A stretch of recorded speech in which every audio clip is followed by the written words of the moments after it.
This is an audio description of the rainbow landscape painted by Sir Peter Paul Rubens.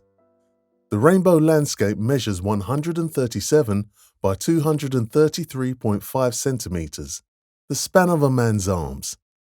It was painted in about 1636 in oil paint on oak panel. Peter Paul Rubens was highly acclaimed as a painter of portraits, landscapes, and narrative subjects. He was also renowned as a successful diplomat. In 1636, his status enabled him to purchase the estate known as Het Steen, close to Antwerp. It was here that he spent the summer months in semi-retirement until his death in 1640, at the age of 63. His residence on the estate enabled Rubens to combine painting from nature with a deep love of the countryside and to celebrate a harmonious relationship to the land. The rainbow landscape and an autumn landscape with a view of Het Steen in the early morning were developed as companion pieces. Both paintings remained in Rubens's possession during his lifetime, but were separated when they were brought to London in 1803. The rainbow landscape entered the Wallace collection, and a view of Het Steen in the early morning, the National Gallery. Rubens conveys a sense of sweeping panorama surveyed from a high viewpoint. The composition is organized to form strong diagonals leading to the horizon. Space is also suggested by the use of color.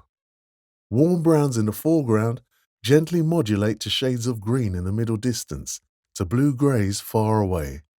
The sky dominates the top third of the painting. The weather is stormy, but the edges of turbulent clouds are lit up by the sun. A rainbow spans the sky, painted as an arc of pale yellow. Tiny windmills and churches sparkle in the distance. The boundary of a shadowy forest recedes from the middle distance at the far right side of the painting towards a point just to the left of center. The trees that are closest mask a portion of the sky. Light, suggested by a pale yellow tinted with green, defines the foliage in the glistening sun. The overall shape of the forest is an elongated wedge that is balanced on the left by the diagonal border of a field of cut corn that angles into the distance. On the far side of the field, peasants with pitchforks heave up hay from two laden wagons and pile it into haystacks. The haystacks glow golden in the sunlight. Behind the haystacks, several trees with slender trunks stand out against the distant landscape and the sky. Where the sun catches them, the leaves are picked out in delicate accents of pale yellow.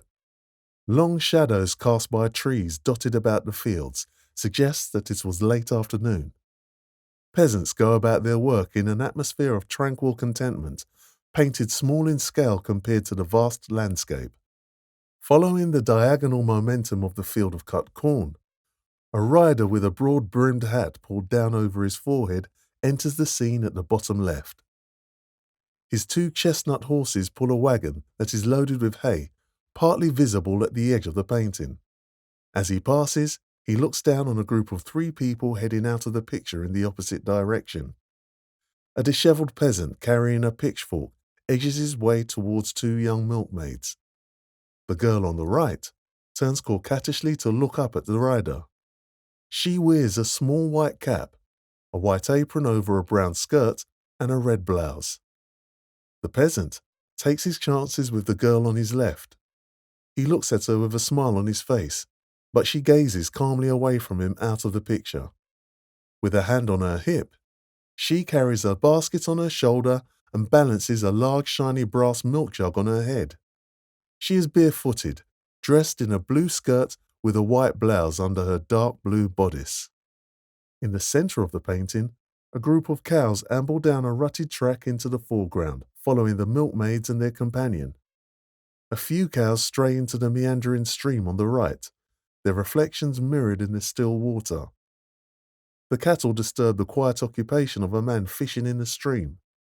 We catch a glimpse of the red sleeve of his shirt in the middle distance as he casts his line.